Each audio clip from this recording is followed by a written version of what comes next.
گرانبوونی نرخی گۆشتی سوور نرخی گۆشتی فرێش لە بازاڕەکان هێرێمی کوردستان تا چۆن کاری کردلەوەی کایەوە کڕیارتان زۆر زیاتر بێت. ئەم قەرەباڵێکی کە تو ئەیبینی کابرا تامی ئەکات هاوڵاتی خۆشەویست تامێکا کڕیارەکە تامێکە کە هیچ فەرقێکی نییە لەگەڵ گۆشتەکەی بازاڕە کە بە 24 و 25 هەمویان ئەوەی کە هاتوو دوێن و پێرەش هاتۆتۆ ئێمە لە نەرمە لە قیمە لە بەرخی کامل من بە داواکاری ئەو خەڵکە ئەژیم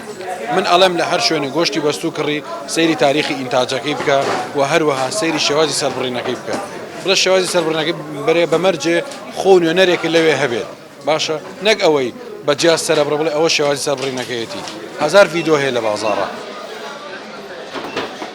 پێش هەموو شتێ حەڵاڵ و حرامێکەیەتی ئەنجا لایانی تەندروستێکەیەتی زۆر شوێنیکە هەیە گۆشتی سوور زۆر هەرزانترە بەڵام بە شێوی شریعەتی ئیسلامی سەر نابڕێت ئێمە ئەگەڵن شریعەتی ئیسلامی زۆرە بە شەهادەی تەزویر ئەوانە بە 350 دلار بە 700 دلار شەهادەی ئیسلامیەکە سەرەبڕن ئێمە کە ئەڵێن حەڵاڵ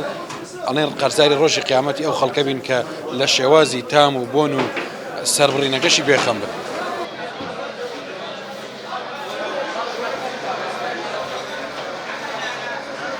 وڵاتان ئێمە عادەتەن دڵنیاترن لەوەی کە گۆشتی فرێش بخۆن و وەڵەن تامی خۆشەوانە بۆچی لەم وڵاتانەوە ئاژەڵەکە بە زیندوێتی هاوردە ناکرێت بە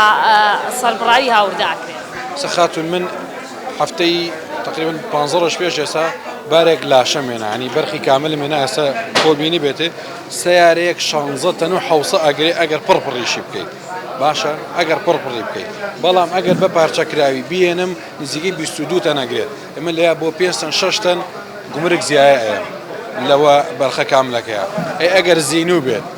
سەرەکەی پێوە بێت ناوسکەکەی پێوە بێت سیارەیەک ئەو پڕی 200 سەر بگرێت